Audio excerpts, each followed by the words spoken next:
వారి శ్రమ వ్యర్థమయ్యా. ప్రభువా నన్ను నీవు కాయని ఎడలా నే మేల్కొనియు ఉంటుట లాభం లేదయ్యా. కాయుము నన్ను కాపాడుము నన్ను నీ పాదమే నాకు శరణం. ప్రభునందు ప్రియ ఆత్మీయులైనటువంటి దేవుని యొక్క బిడ్డలందరికీ నిండారు వందనాలు. దేవునికి బిడ్డలారా, ఈ 2025 సంవత్సరం సెప్టెంబర్ నెలలో అడుగుపెట్టే భాగ్యం దేవాది దేవుడు, సృష్టికర్త, జగదరక్షుడు, మహాదేవుడు మనకి ఎంత గొప్ప ధన్యత ఇచ్చాడండి. మనకంటే జ్ఞానవంతులు, విద్యావంతులు, ఐశ్వర్యవంతులు ఎంతోమంది ఉన్నా వారు ఈ దినాన్ని చూడలేక ఈ భూగర్భంలో ఎంతోమంది కలిసిపోయారు. కానీ దేవాది దేవుడు, సృష్టికర్త, మహాదేవుడు మన అమితంగా ప్రేమించి ఆయుష్ను పెంచి ఆరోగ్యాన్ని ఇచ్చి ఈ దినం ముఖాముఖిగా యావత్ ప్రపంచం అంతా ఈ ఆరాధన ఛానల్ ఎంతవరకు వెళ్తుందో ఈ శాటిలైట్ ద్వారా యావత్ ప్రపంచంలో ఉన్నటువంటి ప్రజలను కలుసుకోవడానికి, మీతో ముఖాముఖిగా మాట్లాడడానికి దేవుడు ఇచ్చిన గొప్ప ధన్యతను బట్టి కోటాను కోట్ల స్తుతులు, స్తోత్రాలు దేవాది దేవుడికి చెల్లిస్తూ ఈ దినము కొద్దిసేపు పరిశుద్ధాత్మ దేవుడు మనతో మాట్లాడుతున్న మాటలు మనం ఒకసారి వీక్షించుదాం. ఆ మహాదేవుని స్వరాన్ని మనం ఆలకించుదాం. ఆయన మాట్లాడితే మనం బ్రతుకుతాం. ఆయన వాక్యము మన పాదములకు దీపం. ఆయన వాక్యము నెమ్మదినిస్తుంది. ఆయన వాక్యము బ్రతికిస్తుంది. అటువంటి బ్రతికించే వాక్యాన్ని మనం కొద్దిసేపు ధ్యానించుకుందాం. దేవునికి బిడ్డలారా, ఈ శివరి దినాల్లో, ఎంచికల దినాల్లో, దుర్దినాల్లో, ఈ ప్రమాదకరమైన దినాల్లో చూస్తున్నారా, ఎక్కడ చూసినా భయంకరటువంటి తుఫాను, భయంకర వరదలు, ఇల్లులు కొట్టుకెళ్ళిపోతున్నాయి, కార్లు కొట్టుకెళ్ళిపోతున్నాయి. అదేవిధంగా ఎక్కడ చూసిన యుద్ధాలు భయంకరంగా. ఈ శివరి దినాలు ఎందుకు అంటున్నానంటే ఎక్కడ చూసినా నెమ్మది లేదండి. ఈ నెమ్మది లేని పరిస్థితిలో దేవునికి బిడ్డగా నీవు నేను నెమ్మదిగా, ప్రశాంతంగా, ఆరోగ్యంగా, ఎంత ఆనందంగా ప్రభువులో ఆనందించే భాగ్యము ఇచ్చాడు అంటే దేవుని కృపే, కేవలం దేవుని కృపే. అయితే కొన్ని విషయాలు పరిశుద్ధాత్మ దేవుడు మనతో మాట్లాడుతున్న విషయాలు, కొన్ని విషయాలు ధ్యానించుకుందాం అండి. పరిశుద్ధ లేఖనాన్ని ధ్యానించుకుందాం. యేసుని వెంబడించిన వ్యక్తులు 5 రకాలు ఉన్నారు. ఎన్ని రకాలండి? 5 రకాలు ఉన్నారు. యేసు ప్రభు ఆ దినము ఈ దినం కూడా ఆ టైపు ఆ మనుషులు 5 రకాల మనుషులు ఉన్నారు. అయితే మొట్టమొదట భక్తి కోసం వచ్చి వెంబడించిన వారు, తిండి కోసం కేవలం భక్తి అని చెప్పుకొని అక్కడ పెడుతున్నా. కొంతమంది చూడండి, అంజూరు పళ్ళు అని రకరకాలుగా పెడుతున్నారు. కొంత పెట్టడమే కాకన్నా చికెన్ గొర్రెపోతు మాంసాలతో, ఆ మాంసాలతో పెడితే అక్కడ పెడుతున్నారు అనేసరికి పొలోమని వెళ్ళిపోతున్నారు. అంటే కొంతమంది తిండి కోసం ఏదోలాగా వాళ్ళ కడుపు నింపుకుంటున్నారు. ఆ నింపుకునే వ్యక్తులు కొంతమంది వెంబడిస్తున్నారట. మత్తయి సువార్త 14వ అధ్యాయము 13వ వచనం చక్కని మాట ఉంది. యేసు ఆ సంగతి విని ధోని ఎక్కి అక్కడి నుండి అరణ్య ప్రదేశంలో ఏకాంతంగా వెళ్ళను.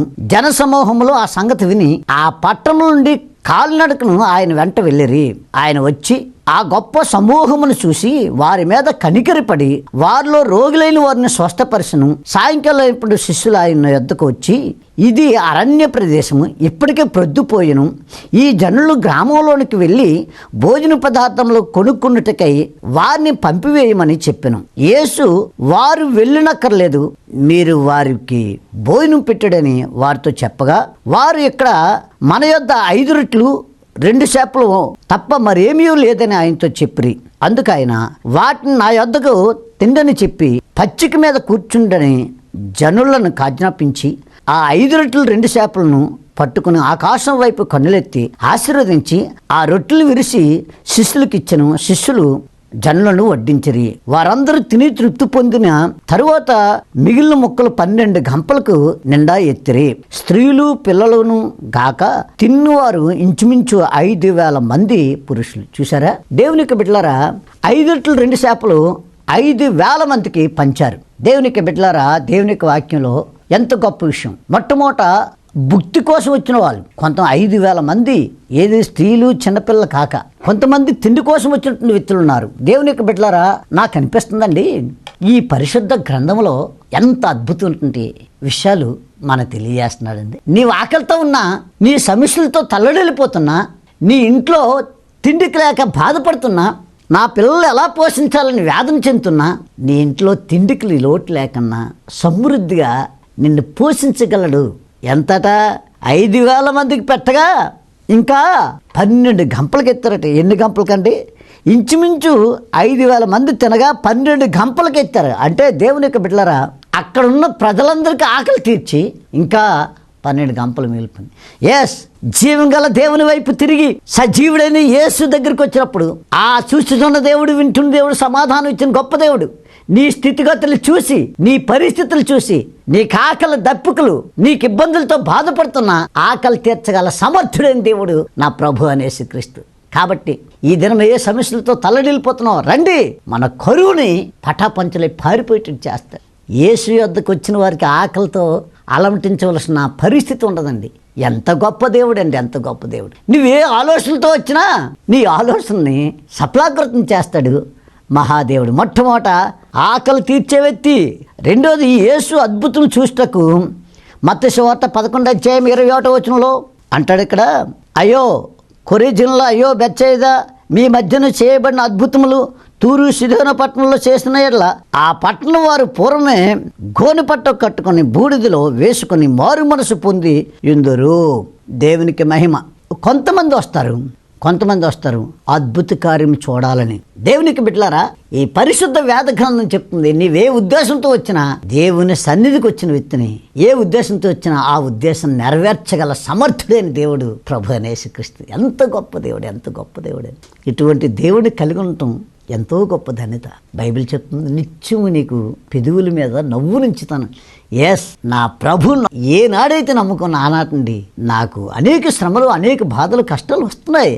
కానీ అవి డోంట్ కేర్ అన్నట్టు ఏనాడు బాధపడి దుఃఖపడే పరిస్థితి నాకు లేదు. నా దేవుని వెంబడించిన ఏ బిడ్డకి కూడా ఈ పరిస్థితులు ఉంచడు. బైబిల్ కొరింథీ పత్రికలో అంటాడు, మీకు ఒకవేళ శోధన వచ్చినా ఆ శోధన తప్పించుకునే మార్గం కూడా ఆయనే ఏర్పాటు చేస్తాడు. వృద్ధులాశ్రమం పెట్టమని అంటాడు. చర్చి ఒకటే కట్టడానికి మేము సిద్ధపడ్డాం, కానీ చర్చితో పాటు వృద్ధులాశ్రమం పెట్టమంటాడికి ఈ బస్ స్టాండ్ల దగ్గర, రైల్వే స్టేషన్ల దగ్గర మతిస్థిమితం లేక, సరైన వస్త్రం లేక, తేప కార్చుకొని భయంకరంగా బలహీనలుగా భయంకరంగా ఉండేటప్పుడు వాళ్ళు చూసి వాళ్ళు ఆదరించాలి నువ్వని చెప్పినప్పుడు, మరి ఈ స్థలం అదే చర్చు నువ్వు కడుతున్నావు కదా, కట్టేటప్పుడు కిందని ఓల్డేజ్ హోమ్ పెట్టు, పైన చర్చ్ అంటాడికి నిర్ఘాంతపోయాను.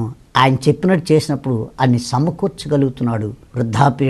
వృద్ధాశ్రమం రేపు నవంబర్ 25వ తారీఖు కల్లా డెడికేషన్ జరుగుతుంది. ఎంత గొప్పది. ఆయన చెప్పిన మాటకు లోబడితే చాలు. అంటే ఏ ఉద్దేశంతో దేవుడి దగ్గరికి వచ్చినా నీ ఉద్దేశాన్ని సఫలాకృతం చేయగల సమర్థుడు ప్రపంచంలో ఏకైక వ్యక్తి ప్రభు అని యేసుక్రీస్తు ఒక్కడే. ఆయన తప్ప దమ్మున్న దేవుడు ఎవరు లేరండి. దమ్మున్న దేవుడు ప్రభు అని యేసుక్రీస్తు. ఏదైనా చేయగల సమర్థుడు. మొట్టమొదట తిండి కోసం వచ్చినటువంటి వ్యక్తులు ఉన్నారు, అటువంటి వారికి తిండి కడుపు నిండా పెట్టాడు. ఏ ఉద్దేశంతో వచ్చినా తిండి కోసం వచ్చారు, వాళ్ళు తిండి ఆ కడుపు నిండా పెట్టాడు. రెండోది, యేసు యొక్క అద్భుతాలు చూద్దాం అనుకోం. కుంటోలు కాళ్ళు ఇచ్చి, గుడ్డోలు కాళ్ళు ఇచ్చి, మోగవరకు మాట ఇచ్చి, చనిపోయిన వారిని సైతము సజీవులుగా ఆ అద్భుతాలు చూద్దామని వచ్చిన వాళ్ళకి అందరికీ కళ్ళీటిని చేసి చూపించాడు జీవం గల దేవుడు ప్రభు అని యేసుక్రీస్తు. మూడోదిగా మనం చూద్దాం, స్వస్థత, ఆరోగ్యం కొరకు వెంబడించిన వ్యక్తులు ఉన్నారు. లోకా సువార్త 17:11-19 చూస్తే, ఆ యెరూషలేముకు ప్రయాణం అవచ్చు సమరయ గలిలయ మధ్య వెళ్ళుచుండగా ఆయన ఒక గ్రామంలోనికి వెళ్ళుచుండగా 10 మంది కుష్ఠరోగులు ఆయనకు ఎదురుగా వచ్చి దూరంగా నిలిచి, యేసు ప్రభువా మమ్మల్ని కరుణించమని కేకలు వేసిరి. ఆయన వారిని చూసి, మీరు వెళ్ళి మిమ్మల్ని యాజకులకు కనపరుచుకున్నాడని వారితో చెప్పెను. వారు వెళ్ళుచుండగా శుద్ధులైరి. వారిలో ఒకడు తనకు స్వస్థత కలుగుట చూసి గొప్ప శబ్దంతో దేవుని మహింపరుచు తిరిగి వచ్చి ఆయనకు కృతజ్ఞతాస్తుతులు చెల్లించు ఆయన పాదముల యొద్ద సాగిలిపడిను. వాడు సమరయుడు. అందుకు యేసు 10 మంది శుద్ధులైరు కారా, ఆ 90 ఎక్కడ? ఆ అన్యుడు తప్ప దేవుని మహింపరుచుటకు తిరిగి వచ్చిన వాడు ఎవడును లేడును అగపడలేదని చెప్పి, నీవు లెమ్ము, లేచి పొమ్ము, నీ విశ్వాసం నిన్ను స్వస్థపరచును. Glory to the God. ఆమేన్, ఆమేన్, ఆమేన్, ఆమేన్, ఆమేన్, ఆమేన్. Glory to the God. ఆమేన్. ప్రభువా దేవునికి బిడ్డలారా, దేవుని దగ్గరికి అనేకులు వస్తున్నారు, స్వస్థతను పొందుతున్నారు. వారి కష్టాలు, వారి బాధలు, వారి సమస్యలు అవన్నిటిని పరిష్కరించుకుంటున్నారు. ఈ టీవీ చూస్తున్న ప్రేక్షకులారా, నాకు ఎంతోమంది ఫోన్ చేస్తుంటారు, అయ్యా నా భర్త పక్షవాతంతో పడిపోయి లేవలేని స్థితిలో మీరు ప్రార్థన చేశారయ్యా, స్వస్థత పొందాడు. మేము వచ్చి మీ సంఘానికి వచ్చి సాక్ష్యం చెప్తామండి అంటే నేను అన్నాను, మీరు ఎక్కడైతే ఏ ఊర్లో అయితే ఉన్నారో, ఎక్కడో మీకు స్వస్థత ఏ కడపలోనూ, ఆ కడప నుండి కూనవరం రావాలంటే ఈ అరణ్య ప్రాంతం చాలా కష్టం. మీరున్న స్థలంలో మీకున్న సంఘానికి వెళ్ళి సాక్ష్యం చెప్పండి అని చెప్పి వచ్చి సంఘంలో చెప్తానన్నా నేను ప్రభు అని యేసుక్రీస్తు స్వస్థపరిచాడు తప్ప నేను కాదు కదా. కాబట్టి దేవునికి బిడ్డలారా, ప్రభు పేరు చెప్పగానే అద్భుతాలు జరుగుతాయి. ఎంతోమంది ఫోన్లు చేసి బాగుపడ్డామంటే బాగుపడిన వ్యక్తులు కృతజ్ఞత కలిగి కానుక పంపుతున్న వాళ్ళు ఉన్నారు. మరికొంతమంది స్వస్థత పొందిన తర్వాత మరెన్నడూ ఫోన్ చేయడం కూడా మానేశారు. మరికొంతమంది మళ్ళీ వాళ్ళ సమస్య ఎప్పుడైతే స్వస్థత పొంది మళ్ళీ సమస్య వచ్చినప్పుడు మళ్ళీ ఫోన్ చేస్తుంటారు. నేనయ్యా లాస్ట్ టైము ఇదిగో పిల్లలు లేక బాధపడుతున్నాను, 18 సంవత్సరాలు అయింది పిల్లలు లేక, మీరు ఫోన్ చేసి ప్రార్థన చేయించుకున్నాం. అద్భుతంగా ఈ 18 సంవత్సరాల తర్వాత ఇప్పుడు బాబు పుట్టాడు. బాబు పుట్టిన తర్వాత బాబుకి ఇదిగో జాండిల్స్ పచ్చకామర్లు వచ్చాయని చెప్పారయ్యా డాక్టర్లు. భయం వేస్తుందయ్యా, ఇన్ని సంవత్సరాలకి ఈ బాబుని ఇచ్చారు కదా అయ్యా, ప్రార్థన చేయండి. చూసారా, దేవునికి బిడ్డలారు ఒకటి మాత్రం గుర్తుంచుకోండి, దేవుడు స్వస్థపరచగలడు, వ్యాధిని పోగొట్టగలడు, అన్నీ చేయగలడు, ఏదైనా చేయగలడు. కృతజ్ఞత లేకుండా ఉండకూడదు. చూడండి, 10 మంది కుష్ఠరోగులు ఈ యొక్క పరిశుద్ధ వేద గ్రంథంలో 10 మంది కుష్ఠరోగులు బాగుపడ్డారు. తిరిగి యేసుప్రభు దగ్గరికి వచ్చింది ఒకే ఒకడు. నేటి దినాల్లో సమాజంలో కూడా నేటి దినాల్లో జరుగుతున్నది అదే. స్వస్థతలు, ఆరోగ్యాలు, వ్యాధులకి వివాహం కాని వారికి వివాహం జరగటం, పెళ్ళే సంవత్సరాలు గడుస్తున్నాయి, గర్భఫలం లేని వారికి గర్భఫలం పొందడం, ఎన్నో గొప్ప కార్యాలు. అప్పుల్లో మునిగిపోయి చచ్చిపోదాం, ఇక రైలు పట్టాలమే పడి లేదా ఊరేసుకొని సవడం, ఏదో రూపంలో చచ్చిపోదాం అనుకున్న వాళ్ళని దేవుడు బ్రతికించి అప్పులను తీర్చి మళ్ళీ వారే ఇతరులకు అప్పు ఇచ్చే స్థాయి తీసుకొచ్చిన దేవుని నత్తుకునే మనుషులు తక్కువైపోయారు. 10 మంది కుష్ఠరోగులు బాగుపడితే ఆ 10 మందిలో కృతజ్ఞత కలిగి ఒకే ఒక వ్యక్తి వచ్చాడు. మరి కృతజ్ఞత లేని వ్యక్తులుగా ఉంటున్నారా?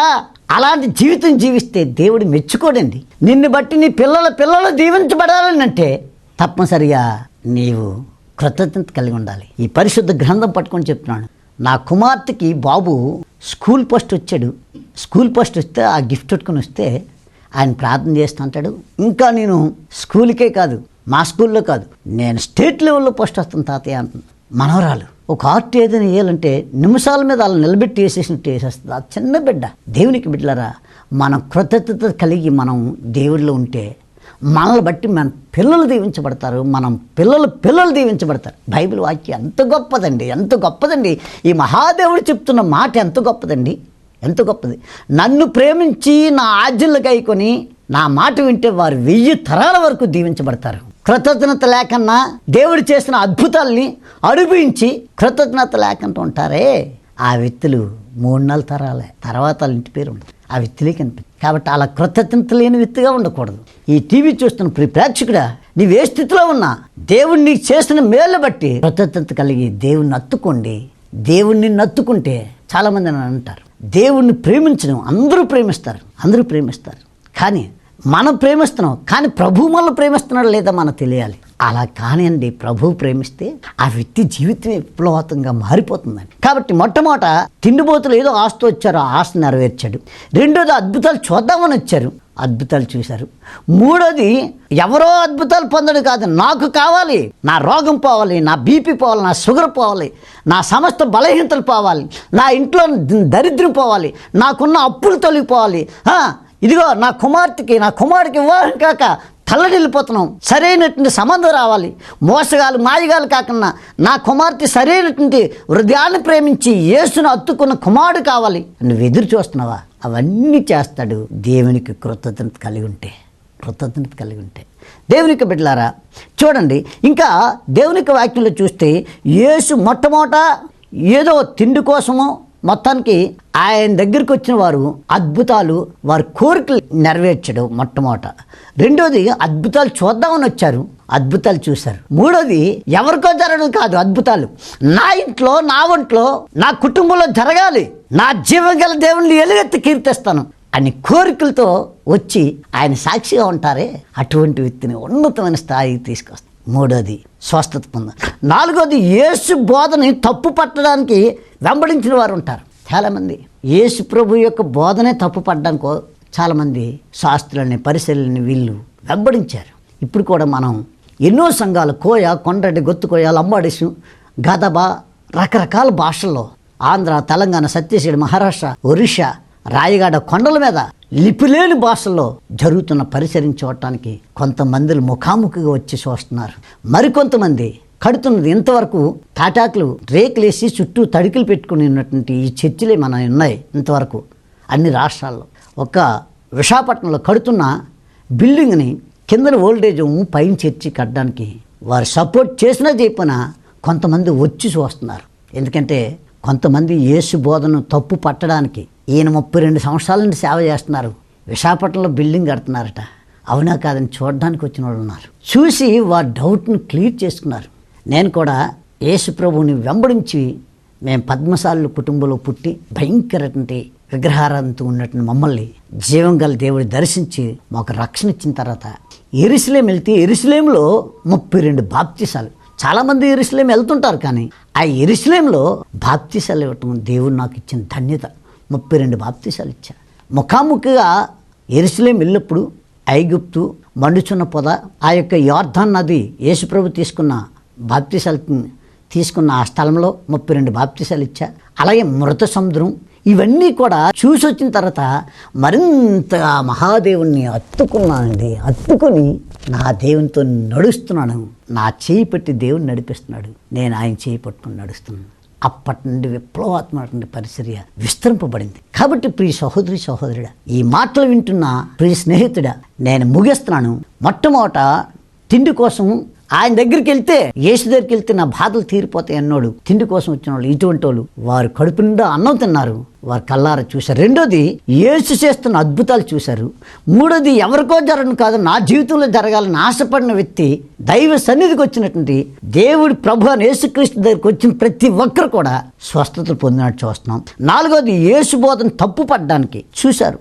ఇదే లోకాసువార్తలో 20 అధ్యాయము 1 నుండి 8 వచనాలు చూస్తే, ఆ దినంలో ఒకనాడు ఆయన దేవాలయంలో ప్రజలకు బోధించి సువార్త ప్రకటించున్నప్పుడు ప్రధాన యాజకులు శాస్త్రులు పెద్దలు కూడా ఆయన మీదకి వచ్చి, నీవు ఏ అధికారంతో కార్యం చేస్తున్నావో ఈ అధికారం ఎవడిచ్చినో మాతో చెప్పమని ఆయన అడిగిరి. అవును, దేవునికి స్తోత్రం, గ్లోరీ టు ద గాడ్. అవును, నేటి దినాలను కూడా జీవం గల దేవుని సత్యాన్ని తెలియక చాలామంది ఆనాడు శాస్త్రులు పరిచయలే కాదు, ఈనాడు కూడా మిడిమిడి జ్ఞానంతో ఉన్న వ్యక్తులు ఎంతోమంది పరిచర్ని సువార్తను అడ్డుకుంటూ ఉన్నారు.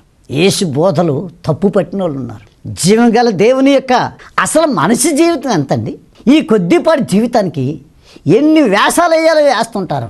ఎవరి పని వాళ్ళు చేసుకుంటూ కనిపించలేని దేవుళ్ళ కోసం కాదు, కనిపిస్తున్న మనిషిని ప్రేమించడం నేర్చుకోవాలి.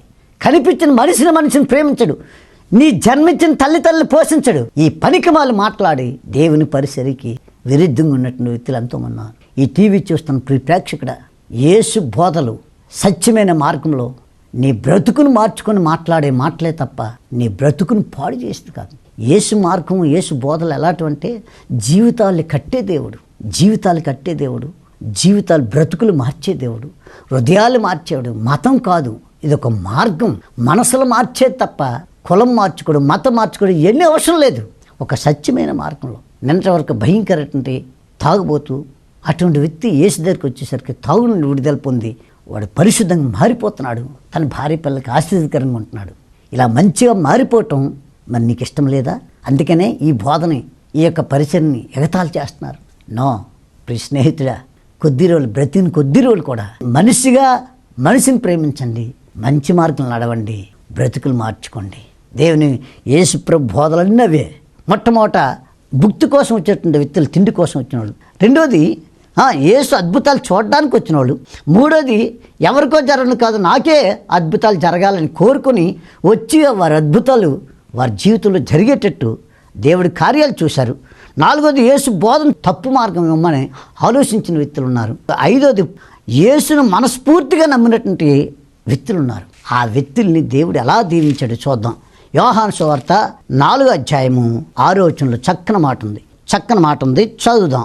ఈ మాట చెప్పుకొని ముగించుకుందాం. అక్కడ యాకోబు బావి ఇండును గనుక యేసు ఆ ప్రయాణం వలన అలసి ఉన్న రీతిని ఆ బావి యొద్ద కూర్చుండును. అప్పటికి ఇంచుమించు 12 గంటల ఆయను. సమర స్త్రీ ఒకటి. ఇక్కడ చదువుకోండి, కథంతా 6వ అధ్యాయం 42వ వచనం వరకు ఉంటుంది. ఒక స్త్రీ యేసు మనస్ఫూర్తిగా అంగీకరించింది. పాపిష్టి జీవితం, రోత జీవితం జీవిస్తున్న ఈ సమర స్త్రీ ఈ యొక్క ఆమె పాపిష్టి జీవితాన్ని విడిచిపెట్టుకుంది యేసు తాలూకు బోధన విని. ఈ మాటలు వింటున్న ప్రియ సహోదరి సహోదరుడా, నీవే పరిస్థితిలో ఉన్నా, తెలుసో తెలియకో నీ భార్యనో నీ భర్తనో నీ పిల్లల్లో మోసం చేస్తూ పాపిష్టి జీవితకి అంటిపోయావమ్మా. ఆ పాపిష్టి జీవితాన్ని విముక్తి పొంది జీవం గల దేవుని హత్తుకోండి. మనస్ఫూర్తిగా దేవుని ఆరాధించండి. మనస్ఫూర్తిగా యేసుప్రభుని హత్తుకోండి. యేసుప్రభుని మనం హత్తుకుంటే మనల్ని దేవుడే యేసుప్రభు మనల్ని హత్తుకున్నాడంటే అద్భుతాలు చూస్తాం. మన జీవితంలో ఆశ్చర్యకార్యాలు చూస్తాం. ఎప్పుడైతే సమరస్త్రీ తన జీవితాన్ని మార్చుకుందో, ఆ తల్లి మార్పు ద్వారా ఆ గ్రామం అంతా మార్పు చెందింది. ఎస్, ఈ టీవీ చూస్తాను ప్రేక్షకుడా, నిన్ను బట్టి నీ కుటుంబం అంతా మార్పు చెందాలి. ఈ కుటుంబానికి దీపాన్ని నువ్వే బాబు, ఈ కుటుంబానికి దీపాన్ని నువ్వే తల్లి. నిన్ను బట్టి నీ కుటుంబం అంతా వెలుగులో నడాలి, చీకటి బ్రతుకులు కాదు. మన దేవుడు వెలుగై ఉన్నాడు. ఆ వెలుగులో నడిస్తే దేవుడు తప్పనిసరిగా దీవిస్తాడు. దేవుడి మాటలు దీవించిన గాక. 5 విషయాలు చెప్పాడు. 1, తిండిబోతులు కోరిక నెరవేర్చాడు. 2, యేసు అద్భుతాలు చూద్దామని వచ్చిన వాళ్ళకి కల్లారా చూశారు. 3, వారి జీవితంలో జరగాలనుకున్నారు. 4, యేసు బోధలు తప్పు పడదామని చూసిన వాళ్ళు వారు మారిపోయారు. ఆర్ఆర్కే మూర్తి గారు బైబిల్ తప్పు పడదాం అనుకున్నారు. ఆ బైబిలే తన జీవితాన్ని మార్చేసింది. ఈరోజు ప్రపంచానికి సాక్షిగా జీవించాడు క్రీస్తులో. 5, యేసును మనస్ఫూర్తిగా అత్తుకుంటే జీవితాలు మారుస్తాడు, బ్రతుకులు మారుస్తాడు, పరిస్థితులు మారుస్తాడు, స్థితిగతులు మారుస్తాడు. మనస్ఫూర్తిగా ఈ దేవుణ్ణి ఆరాధించండి, మహింపరచండి. దేవుడి మాటలు దీవించిన గాక. ప్రార్థన చేసుకుందాం. పరిశుద్ధ మా కన్న తండ్రి, ఈరోజు మాతో మాట్లాడావు తండ్రి. ఎంత గొప్ప మాట నాయనా. 5 మనస్తత్వాలకు వెళ్ళినట్టు మనుషులు ఉన్నారు. కొంతమంది చర్చికి వస్తున్నారు, తిండిబోతులుగా ఉంటున్నారు తప్ప నిన్ను ఎత్తుకోలేకపోతున్నారు. 2, దేవుడు చేస్తున్న అద్భుతాలు చూద్దామని వచ్చిన వాళ్ళు ఉన్నారు, కల్లారా చూస్తున్నారు, హృదయాన్ని కత్తుకోలేకపోతున్నారు. 3, ఎవరికో జరగను కాదు, నా జీవితంలో జరగాలని పట్టుదలతో వచ్చిన వారికి నువ్వు అద్భుతాలు చేస్తున్నావు, ఆశ్చర్యకార్యాలు చేసి వారిని స్థిరపరిచి బలపరుస్తున్నావు. 4, బోధని సేవని తప్పు పట్టిన వాళ్ళు, ఆ తప్పు పట్టిన వాళ్ళే జీవితాలు మార్చేసి ఆర్ఆర్కే మూర్తి గారు బైబిల్ తప్పు పడదాం అనుకున్నాడు. ఆ బైబిలే వారి జీవితాన్ని మార్చేసింది. తప్పు పట్టిన వ్యక్తులందరూ మారిపోచింది, ఈ సాక్షిగా జీవిస్తున్నారు. 5, మనస్ఫూర్తిగా ఎవరైతే అత్తుకుంటున్నారో వారి జీవితాలు మార్చి, సమరస్త్రీ జీవితాన్ని మార్చి ఈ పరిశుద్ధ వేద గ్రంథంలో వారి పేరును రాసే ధన్యత ఇచ్చావు. అలా మా జీవితాలు, మా బ్రతుకులు మారి నీ జీవ గ్రంథంలో యుగయుగాలు నీతో ఉండే జీవితం మాకు అందరికీ దయచేయమని యేసుక్రీస్తు వారి దివ్యనామమున ప్రార్థిస్తున్నా పరమ తండ్రి. ఆమెన్. ప్రభునందు ప్రియులారా, ఈ టీవీ చూస్తున్న ప్రియ ప్రేక్షకులారా, మరి కడుతున్న ఈ టీవీలో చూస్తున్నారు కదా, కడుతున్న మందిరము కిందన ఓల్డేజ్ హోమ్, పైన చర్చ్ అండి. మరి ఈ ఓల్డేజ్ హోమ్కి ఒక వ్యాన్ కావాలి, ఒక ఫ్రిడ్జ్ కావాలి, వాటర్ ఫిల్టర్ కావాలి. అలాగే వీళ్ళు తీసుకెళ్ళడానికి హాస్పిటల్కి వ్యాన్ కావాలి, వ్యాను. అలాగే దేవుని యొక్క బిడ్డలారా, దేవుని యొక్క ఈ ఓల్డేజ్ హోమ్కి బల్లలు కావాలి, మంచాలు కావాలి, బెడ్లు కావాలి, దిండులు కావాలి. ప్రతిరోజు వీరు పోషణ కోసం, వారి ఫుడ్ ప్రతిరోజు పోషణ కోసం తగిన సహాయం కావాలి. మీరు ఈ టీవీ చూస్తున్న ప్రేక్షకులారా, నవంబర్ 25వ తారీఖు కల్లా ఓపెనింగ్ పెట్టుకోవాలా అనే ఆలోచనతో ప్రార్థన చేస్తూ ముందుకు సాగుతున్నాం. ₹1,00,000 ఇవ్వగలిగిన వాళ్ళు ₹1,00,000 ఇవ్వండి, లేదా 50,000 ఇవ్వగలిగిన వాళ్ళు 50,000 ఇవ్వండి, 20,000 ఇవ్వగలిగిన వాళ్ళు 20,000 ఇవ్వండి, 10,000 ఇవ్వగలిగిన వాళ్ళు 10,000 ఇవ్వండి, లేదా 5,000 ఇవ్వగలిగిన వాళ్ళు 5,000, 500 ఇచ్చిన వాళ్ళు 500. మీకు ఎంత ఇచ్చినా దేవుడికి ఇస్తున్నారు కనుక కుడి చేతికి ఇచ్చింది ఎడమ చేతికి తెలియకూడదు. మీరు ఎంత ఇచ్చినా అది దేవునికి బిడ్డలారా. ఈ డెడికేషన్ రోజు మీకు చర్చి దగ్గర ఒక పలక మీద ఎవరు ఎంత ఇచ్చారు, ఈ చర్చి నిర్మాణం, ఈ ఓల్డేజ్ నిర్మాణం ఎలా జరిగింది, ఎవరి ద్వారా జరిగింది అనేది మీ పేర్లు అక్కడ ఉంటాయి. మీ పేర్లు పిల్లలు ఆశీర్వదించబడడానికి మీ కొరకు ప్రార్థన చేస్తారు. దేవుడికి ఇచ్చేంతవరకు పాడైపోయిన లేరు.